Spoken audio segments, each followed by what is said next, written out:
Hello friends, welcome to my channel Essentials of Management. We are continuing with Industrial Safety Management series. Today we will have discourse 13, which is part 4 of 5 parts of 5 steps in implementation of SMS, that is Safety Management System. In this discourse, we'll see part 2 of step 2 of building organization, in which we'll look into responsibilities, accountabilities and behaviors of the managers particularly. So in the first part of this building organization, we looked into what is organization, how to build the safety organization, and how to create the control, competence, cooperation and communication in the organization. Here we will look into what are the responsibilities and accountabilities of the managers and what should be their behaviors as far as safety is concerned. So first we will look into senior managers. It's very simple.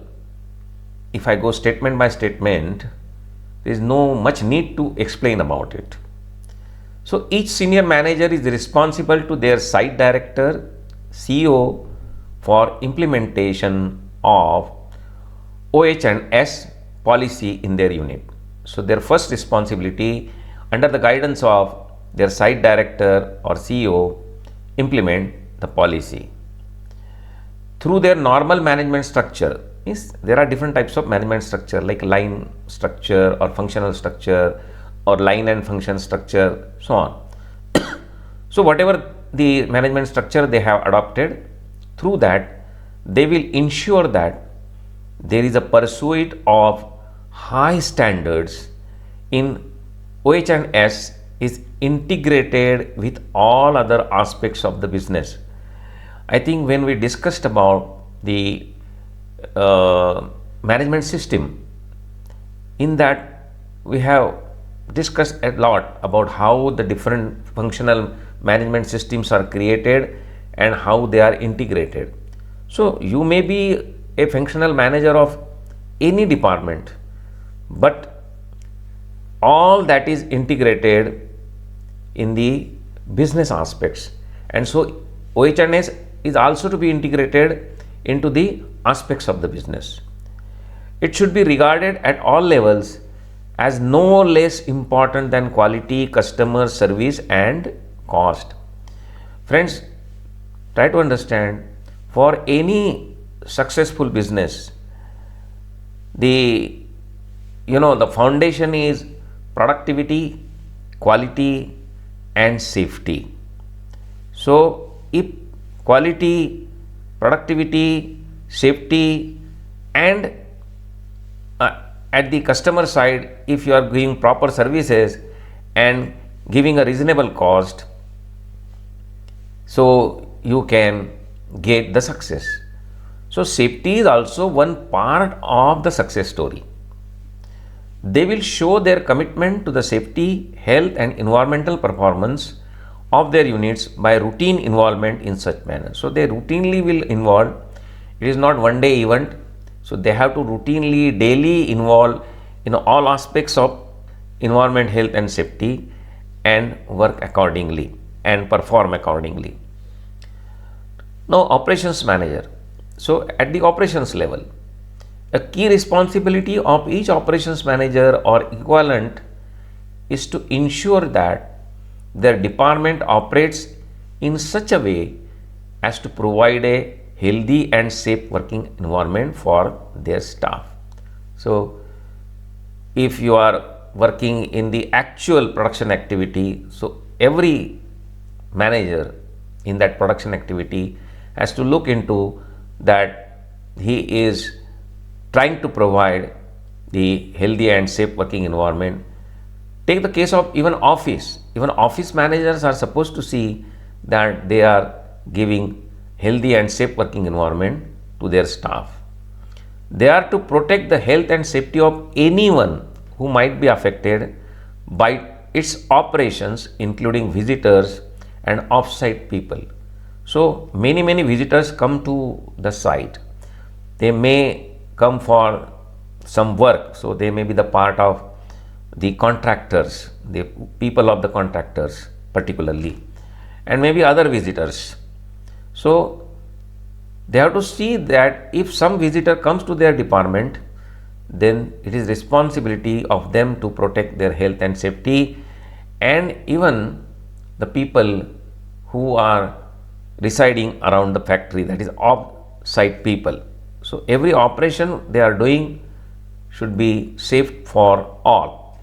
See that their operation will not harm the environment.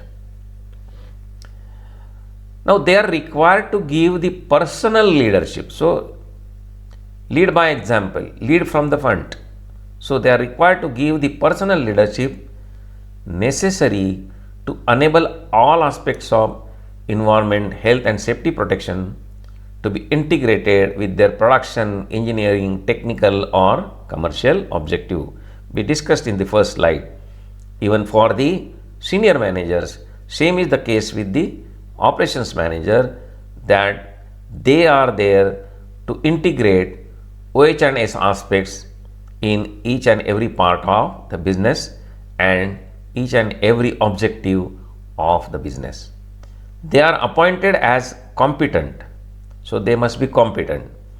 They are appointed as competent or responsible persons and responsible for the preparation of risk assessment made under the management of health and safety.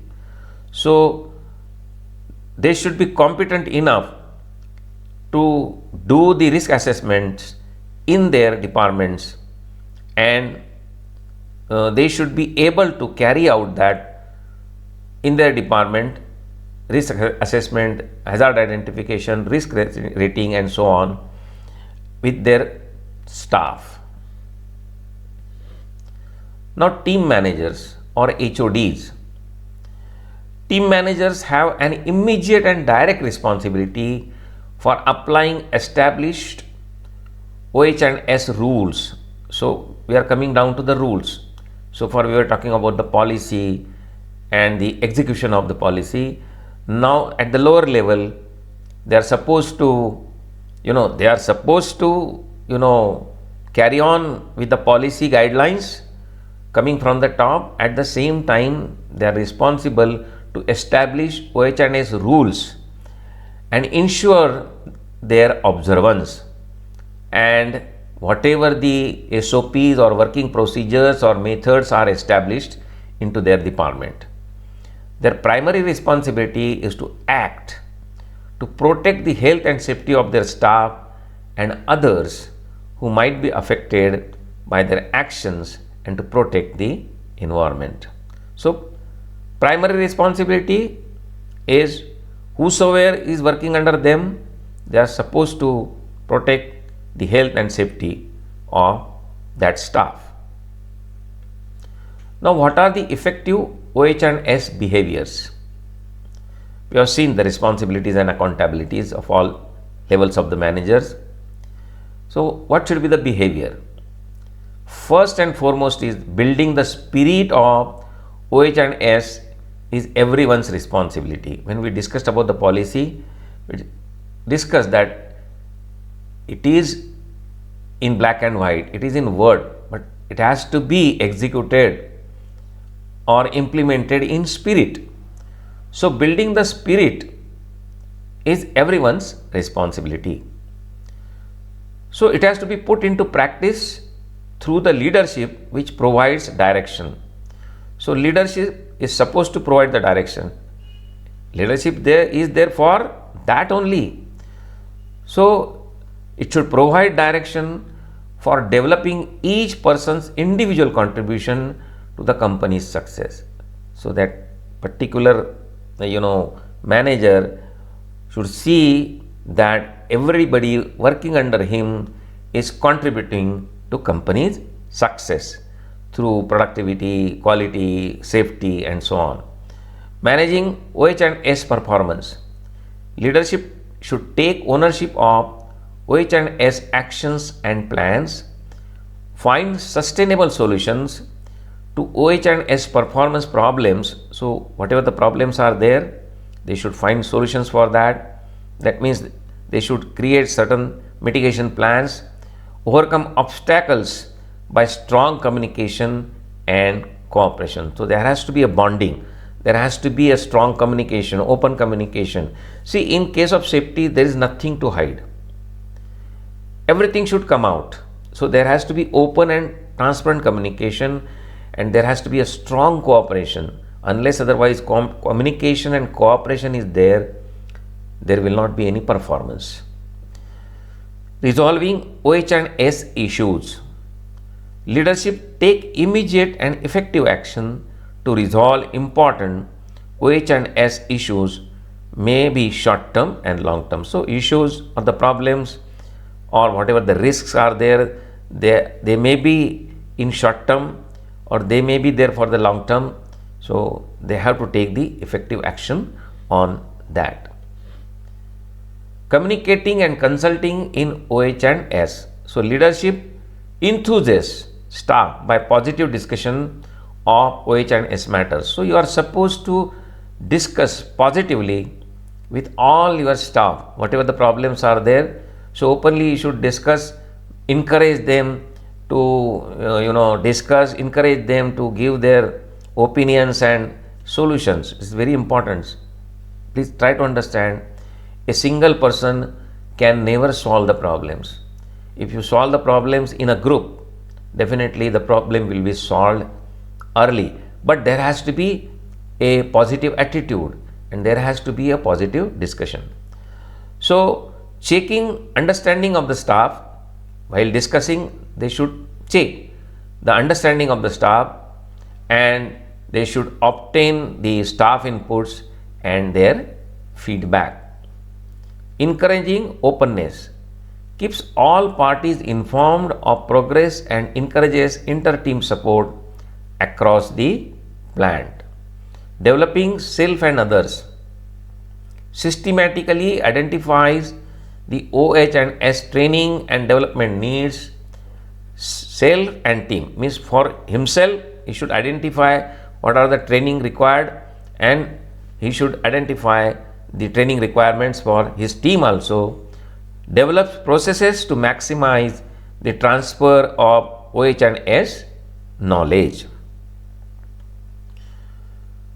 Next is encouraging innovation in OH&S.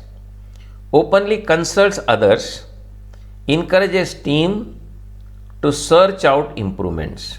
Same, encouraging team, creating the positive atmosphere so they can search for improvements, better methods and approaches. So, encourage for innovation.